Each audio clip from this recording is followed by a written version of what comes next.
Programa Cidade Aberta, a edição de hoje começa a partir de agora aqui pela TV Cidade Farroupilha, canal 14, o canal digital da NET. O que é daqui você vê por aqui, é a nossa TV, o Cidade Aberta no segmento do telejornalismo local com os assuntos, as entrevistas do momento. O programa tem um apoio cultural do Grupo Feltrin, mais pela cidade, muito mais por você. Você nos acompanha aqui pelo canal 14 da NET, apenas na região de cobertura da NET em Farroupilha. Se você estiver viajando ou fora da região de cobertura da NET Farroupilha, não tem problema, baixe o aplicativo TV Cidade Farroupilha no seu celular. Pronto, você vai estar em contato direto conosco. E ainda os nossos conteúdos também estão nas redes sociais. O Cidade Aberta de hoje vai tratar sobre um assunto que nós falamos muito no passado. Em novembro estamos comemorando o primeiro ano da reforma trabalhista, ou seja, a modernização das leis do trabalho. Foi amplamente discutida a matéria no ano passado pelo Congresso Nacional, depois foi votada na Câmara e também no Senado e foi sancionada pelo presidente da República, Michel Temer. Talvez não foi a reforma trabalhista que muitos empresários esperavam, porque ela poderia ter sido bastante ou mais abrangente, mexido com outras questões, mas em outras palavras também atualizou pontos importantes que regem a questão das relações entre o empregado e também o empregador. E para falar sobre o assunto, é nossa convidada, ela que tem uma expertise muito grande no tema, a doutora Melissa Martins, advogada especialista na área trabalhista e tributária, integrante da equipe Bianchi Advocacia aqui do nosso município. Doutora Melissa, obrigado por ter aceito o convite, por estar conosco. Bem-vinda, tudo bem? Tudo bem, obrigada. Eu que agradeço mais uma vez o convite. É sempre um prazer estar aqui participando e podendo contribuir um pouquinho com o meu conhecimento, trazendo aqui para o público que tem interesse em saber. Com certeza. De uma forma geral, doutora Melissa, a reforma trabalhista completando um ano de sua vigência aqui no Brasil, ela foi muito discutida, muito falada no ano passado. Um ano se passou. O que a gente pode dizer? É possível fazer uma avaliação positiva da reforma trabalhista? Bom, vai depender de que lado você está, se do empregado ou do empregador, né? O que eu posso dizer pela minha técnica, pelo meu trabalho, pelo meu dia a dia, é que reduziram-se os números drasticamente de processos no dia a dia da Justiça do Trabalho. Então, isso é a primeira coisa que se aventa depois de passados um ano, né? É o primeiro efeito prático. É o primeiro efeito prático. Primeiro porque a reforma veio no final do ano, em novembro, quando basicamente termina o ano e começa o recesso da Justiça do Trabalho. Então, é um período que realmente já tem uma redução do número de reclamatórias trabalhistas. Então, a gente tem assim um primeiro trimestre com alguns tribunais que apontam quase 50% a menos de processos ajuizados, né? E aí, no decorrer do ano, esse número foi diminuindo e foi, vamos dizer assim, hoje... Estabilizando. Estabilizando, mas não voltando à realidade anterior. Isso de forma alguma. Esse foi o primeiro reflexo. O segundo reflexo, que eu acho que foi o ponto positivo que eu entendo da reforma, é que o abuso nos pedidos, nas reclamatórias trabalhistas, realmente que era uma intenção do legislador, o abuso de pedidos, ou seja, me apresentar à justiça com uma gama de pedidos, sendo que nem todos, né, dizemos assim, verdadeiros, né? E aí a empresa tem que juntar um monte de documentos, fazer prova, fazer defesa, contratar advogados, para uma coisa que não precisaria. Então, certo. Isso é um outro efeito. Se pedia muita coisa. Se pedia muitas coisas. Então, as causas que antes vinham com um valor determinado e excessivo, reduziram-se os seus valores. As causas hoje elas têm um valor muito módico e andam por um rito que a gente chama sumaríssimo, que acelerou o andamento dos processos. Então, isso trouxe maior efetividade para a Justiça do Trabalho. Então, isso é um efeito positivo também, até ajudado pelo processo eletrônico, que também agiliza. Né? Então, são coisas que acabaram ajudando. Pontos negativos, o legislador pecou, muitas coisas nas normas ficaram duvidosas, né? Muitas coisas ainda não são aplicadas pelo empregador por receio, né? E muitas coisas também ainda estão nas nuvens, vamos dizer assim, aguardando os tribunais, principalmente o STF, que é quem vai julgar as inconstitucionalidades que estão sendo levantadas, que a gente ouve dizer é inconstitucional a cobrança de custas, né, do empregado que não vai à audiência. É inconstitucional que o empregado seja sucumbente, tenha que pagar honorários para o advogado da empresa, ou tenha que pagar os honorários da perícia numa insalubridade que ele venha a perder. Então, são questões que o tribunal, aos poucos, né, a justiça vai cuidando e a gente vai começando a saber o caminho. Ou seja, o assunto vai sendo amadurecido gradativamente. Exatamente, exatamente. Sim. Um dos grandes focos da reforma trabalhista teria sido, doutora Melissa,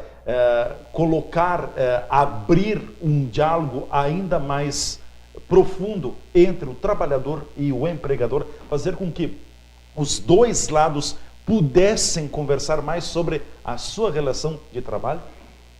Eu acho que antes disso ainda, essa discussão sobre a reforma trabalhista, ela trouxe uma coisa muito boa, que é fazer com que todos os trabalhadores, todos os cidadãos participassem dessa discussão.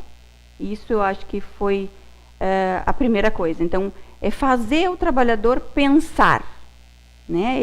Agora ele tem uma visão do que é mais a justiça do trabalho, do que são as leis, do que são os seus direitos. Ele está por dentro, vamos dizer assim, dessa reforma. Ela não foi jogada ali e não é só para advogados, bancas de advogados e advogados sindicalistas para estudarem e os juízes aplicarem a norma. O empregado também agora ele sabe um pouco, né? Então ele está mais informado. E aí chega nessa parte de que a legislação trouxe então a negociação. A possibilidade de negociação de N coisas que antes não acontecia. A possibilidade, por exemplo, de negociar sem entrar uma reclamatória trabalhista. As partes, com seus devidos advogados, sentam, compõem, se ajustam e levam ao juiz apenas para a homologação daquilo que eles firmaram e ajustaram. Sim. Né? Então, são coisas novas. E que é um comportamento novo, exige um comportamento novo, uma postura nova. Uma postura nova. Tanto do empregador quanto do empregado? Quanto do empregado. Dos dois lados. Dos dois lados. Porque o empregado, como eu disse, ele foi informado, ele está ciente de que se ele for para uma reclamatória trabalhista, ele não conseguir provar aquilo que ele está dizendo, ele corre o risco de ser sucumbente. Então, ele está sentando à mesa com seu empregador, né, cada um com seu advogado, e está negociando o que ele tem chance, o que não tem, e ali com o técnico, o profissional habilitado para dizer, olha, vamos abrir mão disso ou não. E a mesma coisa a empresa. A empresa sabe onde erra, sabe onde é o risco, ela está lá na Justiça do Trabalho todos os dias. Então, isso facilitou muito, né? Isso facilitou. A questão das convenções coletivas, dos acordos coletivos, dos acordos individuais. Então, eu posso acordar com o meu empregador. Então, para isso, eu tenho que ter uma nova postura. Eu não posso ser simplesmente o subordinado e o que me disser é a ordem. Não, eu posso negociar. Né? E outra que é um direito dele, ele vive o dia a dia, às vezes é uma ideia, uma solução que vai servir para os dois lados. Para os dois lados. Para os dois lados. Sim. Então, é um comportamento novo. Mexe no tabuleiro como um todo. Como um todo. Como um todo, com certeza. Claro, são diversos tópicos, doutora, mas enfim, se falou também muito, antes da reforma trabalhista ser colocada em prática e na própria confecção dela junto ao Congresso Nacional, o governo e o Congresso, como uma forma que a reforma trabalhista pudesse fomentar a geração de mais empregos. Talvez isso não tenha acontecido, mas seria papel da legislação fomentar empregos, na sua visão? Olha, ela auxilia, mas ela não é o agente número um. Não, ela não tem esse efeito, né? Mas o que eu acho que deu errado foi a propaganda. A propaganda, ela pregou um aumento de novos postos de trabalho que não veio, né? E não veio, não foi por culpa da lei, com a lei ou sem a lei. Ela não veio porque isso é uma questão de economia, de política econômica, né? E que a gente vai ver agora com o novo governo, se isso vai acontecer, se vamos melhorar, qual é o nosso caminho. O fato é que a gente pegou uma legislação nova trabalhista numa época de crise, né? Num ano de eleição. Então, a criação de novos postos, esse 1 ano da reforma trabalhista é um tempo pequeno devido a esses fatos. Para se fazer essa avaliação. Quem sabe, né? Mais 1 ano e a gente possa dizer se ajudou, se auxiliou na criação de mais postos de trabalho. Até porque ainda tem muitos empresários, muitos empreendedores que estão um pouco receosos da reforma trabalhista, né? Com alguns temores de seguir ipsis lite o que diz a reforma. Na verdade, não é só o temor do empresário, do empregador. Nós, como profissionais dos advogados, por exemplo, que atuam na área jurídica, né, empresarial, a gente também, na hora de dar orientação, muita coisa o empregador vem afoito, né, querendo colocar em prática no seu estabelecimento, e a gente vê o risco. E criar passivos trabalhistas é uma coisa que gera um custo muito grande. Então, a gente tem que ter cautela. A gente tem cautela, conhecer bem a norma e aguardar também a jurisprudência para ver como é que vai ser. E também o que eu acho que todo mundo comprou também essa reforma, principalmente a parte foi vendido para o empregador, que poderia que tudo estaria liberado. E nunca foi assim, né? Não é bem assim. Não é bem assim. Sim. Exatamente. Então vamos ampliar esse assunto logo depois do espaço dos apoiadores aqui no programa Cidade Aberta de hoje. Nós estamos conversando com a advogada que atua na área trabalhista e previdenciária da Bianchi Advocacia, escritório renomado aqui do nosso município, a doutora Melissa Martins, nos estúdios da TV Cidade Farroupilha, aqui no Cidade Aberta, avaliando o primeiro ano da reforma trabalhista. A gente volta em seguida.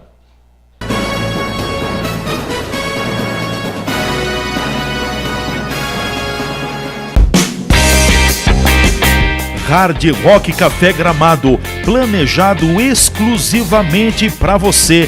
O mais importante empreendimento turístico do estado está em Gramado, com várias atrações, loja de souvenir, pub, restaurante temático, centro de eventos, cozinha internacional e a mais importante memorabilia do mundo.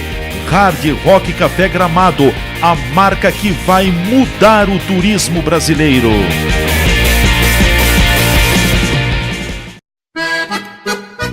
Empório das Carnes, Rua Marechal Deodoro da Fonseca 356. O Empório das Carnes tem tradição e muita variedade para o seu churrasco.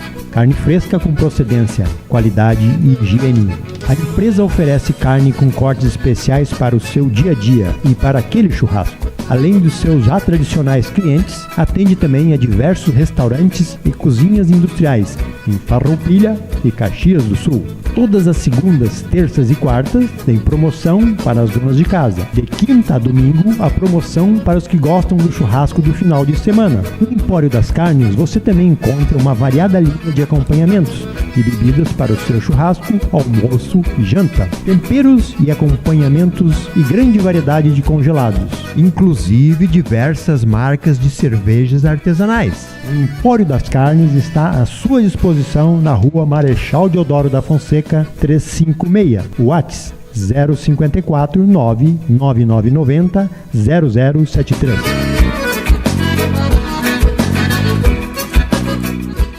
Consultório dentário do Dr. Gelson Bregolin atende em todas as áreas da odontologia, na restauração da estética dentária, aparelhos ortodônticos, tratamentos gengivais, nas próteses em geral, implantes, nas cirurgias corretivas, clareamentos, limpeza da placa bacteriana.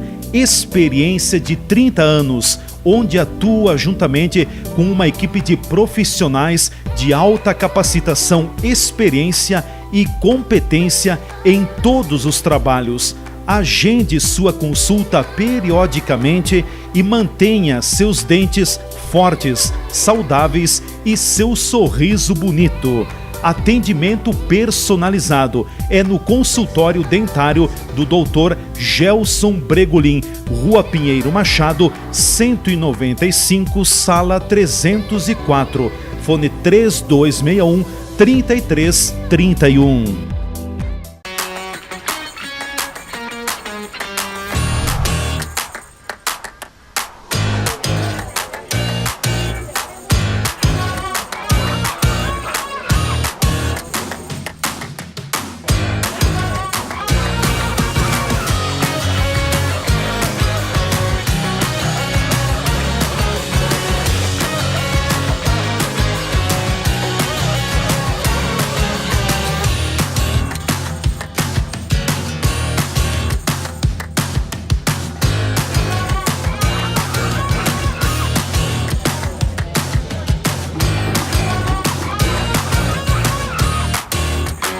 Bob's Bento Gonçalves, um empreendimento do Grupo Feltrin.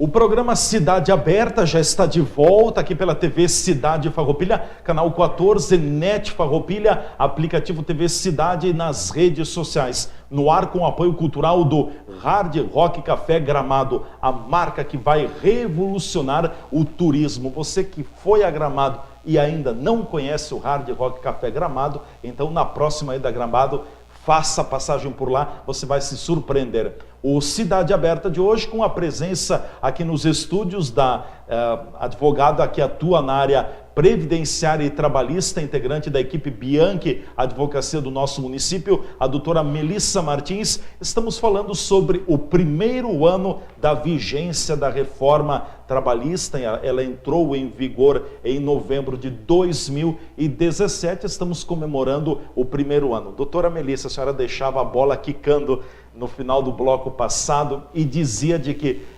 talvez se vendeu uma ideia de que a reforma trabalhista, a partir da sua vigência, o que era combinado entre o empregado e o empregador, ou seja, entre o funcionário e o patrão, tudo certo, tudo ok, não haveria outras pendências.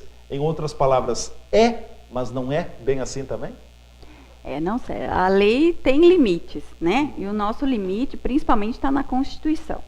A nossa Constituição, por exemplo, ela limita a nossa jornada em 8 horas diárias, 44 semanais ou 220 mensais, né? Nós temos esse limite, permitido as horas extras ainda, 2 horas extras diárias por dia. Então, a gente tem esse limite, tem que trabalhar dentro do limite que a Constituição nos impõe e, dentro disso, negociar. Né? Empregados e empregadores podem sentar para negociar, mas não ultrapassar isso. Então, não está aberto as porteiras para toda e qualquer negociação, e isso vai valer porque foi uma negociação coletiva, um acordo coletivo, um acordo individual. Não é bem assim. Então, na hora de fazer o acordo, as partes têm que estar bem instruídas e acompanhadas de um jurídico, ou de um sindicato, de um representante do sindicato, um representante dos empregados, para que não dê problema logo adiante. E uma outra coisa também é a questão, por exemplo, que eu posso citar, além da questão dos acordos, a questão da terceirização, né? Foi vendida como pode-se terceirizar tudo, ok, a lei... Inclusive a atividade principal. Exato, pode fazer isso, mas tem cautelas, sob pena de eu, que terceirizei, acabar pagando uma conta que não era minha. Por quê? Porque eu fui incauta na hora de fazer a contratação desses terceiros, né? Então, a empresa que eu vou contratar, de quem eu vou tomar serviço, ela tem que ser uma empresa sólida, tem que ser uma empresa séria e que responda pelas suas obrigações trabalhistas, fiscais, previdenciárias, porque senão depois vai sobrar para o tomador de serviço, para aquele que contratou a mão de obra terceirizada. Então, isso não mudou, isso aí o tribunal vai continuar condenando de forma subsidiária o contratante dessa mão de obra se o empregador principal não pagar. Então, você pode contratar? Pode, mas você tem dever de cautelas. Se você não tiver essa cautela, você vai sofrer adiante, vai ter o passivo e vai ter que acabar pagando no final. Vai vir uma conta que não estaria na responsabilidade. Exatamente. Certo. Outra questão, até fazendo um breve resumo das principais mudanças que foram trazidas e que talvez impactou mais diretamente tanto o cidadão como o trabalhador e o cidadão como empregador, doutor. O que a gente pode, de forma principal, citar? Eu acho que, principalmente, o que atingiu muito, e na discussão que a gente vê muito, foi a questão da contribuição sindical. Sim. Então, foi a discussão do ano. Do ano, isso. Até em números de ações de inconstitucionalidade. Das 25 que foram para o STF, 20 eram sobre a contribuição sindical. Então, quando bateu o Marcelo dizendo que não era inconstitucional, veio a calmaria, né? E aí, a partir disso, acalmou-se no todo. Então, está todo mundo aguardando e indo devagar. O que aconteceu? Se represou muitas ações, né? Muitos trabalhadores acabaram segurando um pouco para ver como é que os tribunais iam reagir, como é que os juízes de primeira instância iam começar a julgar, né? Então, eles iam lá, colocavam uma ação, duas, e isso agora já está voltando à normalidade, está equilibrando. As pessoas já estão conhecendo os pensamentos dos juízes, os tribunais já estão se posicionando, quer dizer, agora já se sabe que a lei 11.467 de novembro do ano passado, ela vale para todos os processos novos, ou seja, os processos ajuizados depois, né? Vão sofrer a sua incidência, e aqueles que já tramitavam não, né? Então, as coisas foram se acomodando, na verdade, né? Então, eu acho que o primeiro reflexo foi assustou todo mundo se assustou, o grito de inconstitucional, de não pode, foi o que retumbou mais alto, sim, né? Mas agora o tribunal, principalmente o STF, ele vai pontuar, tem algumas ADINs para serem julgadas que são importantes. Ação direta de inconstitucionalidade. Isso, né? Que é a questão do pagamento das custas, questão do pagamento da sucumbência, dos honorários periciais, quando o empregado é sucumbente. Então, são questões que o STF vai examinar, e logo, porque já estão em pauta, inclusive algumas já começaram até a ser votadas, já tem alguns votos, e isso vai ajudar, vai chegar à calmaria e dar uma segurança jurídica para os dois lados. É claro que a lei, assim como os tribunais, eles operam em constante modificação, né? Mas isso vai se mudando, a gente vai se atualizando e os pensamentos também vão se alternando. Isso faz parte do direito. Do processo também. Isso.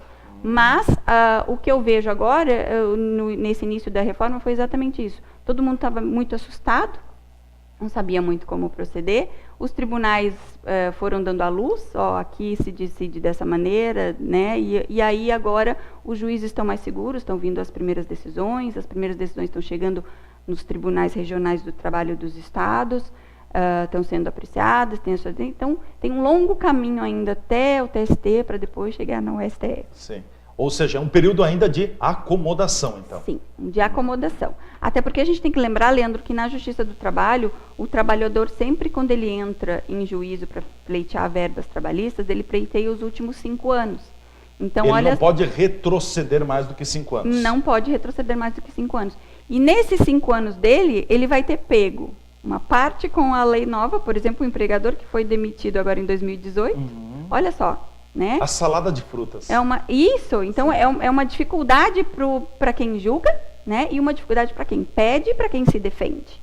Sim. Né? Porque são várias coisas que vão emergindo, né? De direitos, dúvidas, de teses, de dúvidas, e que é com o seu tempo, né? Passado esses 5 anos, vai dar uma serenidade, todo mundo vai estar mais sereno, o STF também já vai ter se posicionado sobre algumas questões, vai ficar mais fácil, não digo mais fácil de trabalhar, mas a gente vai conhecer melhor o terreno onde pisa. Sim. Até porque, nesse momento, se a gente for ver, eu tenho ouvido de muitos advogados que atuam na área trabalhista, A grande expectativa, mas não tem jurisprudência. A questão da jurisprudência também é importante para saber onde pisar? A jurisprudência nos dá um norte, né? Mas a jurisprudência, ela não vincula o juiz, né? Se ela não é uma súmula vinculante, ela não tem esse poder. Então, por isso que a gente fica nessa discussão, por isso que são criadas as teses jurídicas, é por isso que o advogado estuda, né? E ele vai tentar defender a sua tese para criar uma jurisprudência que seja favorável. Então, a jurisprudência, ela nos dá sempre um norte, né? Sim. E até na hora de decidir, faço acordo, não faço, como é que eu oriento o meu cliente a melhor proceder, né, como seguir, nesse sentido. Mas ela não cria ordem, vamos dizer assim, obrigação de um juiz de primeiro grau de segui-la. Certo. Também voltando a esta questão, doutora Melissa, que dominou as dúvidas e a discussão do ano, a contribuição sindical. Claro, ela é importante, mas era apenas um dia no ano que o trabalhador cedia para o sindicato, era isso? Autorizava o seu desconto? A contribuição sindical, sim, essa era um dia, né? Mas hoje ela é facultativa? Essa é facultativa, né? Sim. E, na verdade, todas as contribuições foram dadas a eles um critério de facultativo, embora ainda há quem defenda que são algumas obrigatórias, sim, né? Então, o sindicato cria essas contribuições, coloca nas suas convenções e, então, o empregador desconta do empregado. Só que com a expressão da reforma que trouxe na CLT, ali agora, ela é facultativa, ou seja, para o empregador fazer o desconto, ele tem que ter autorização do empregado. Se ele não tiver autorização, a gente orienta que ele não faça, né? Algumas convenções inverteram esse processo. O que elas dizem? Elas prevêem determinado desconto, né, de uma contribuição, que ela dá um nome de taxa, dá uma... Enfim, são nomes, várias nomenclaturas. E aí ela diz o seguinte, que se até X período o empregado não se opor a ela, o empregador passa a estar obrigado a fazer o desconto. Ou seja, inverteu, né, a regra do legislador. Ele exige uma oposição e não uma autorização. Isso daí está sendo visto pelos tribunais com uma certa reticência. Por quê? Porque se coloca essa regra na convenção e não se informa o empregado. Não há uma ampla divulgação disso para os empregados, né? E aquele empregador que é mais diligente, ele não vai fazer o desconto sem autorização, né? Ele não deve fazer o desconto sem autorização. Não deve. Não deve fazer. Não deve. E os sindicatos que pretendem fazer esta cobrança nesta modalidade, prevendo uma oposição, eles têm que ser diligentes de informar a categoria dele, né? Dar uma ampla divulgação, por quê? Porque senão eu deixo o meu empregado sem saber o que está acontecendo. E daí aparece lá um desconto, né? E mesmo que esteja prevendo uma cláusula ali dizendo que se ele for cobrar depois disso judicialmente do empregador, o sindicato se obriga a ressarcir, isso só conturba a relação, né? Tanto a relação do empregado com o seu empregador, quanto a relação do empregado com o seu sindicato.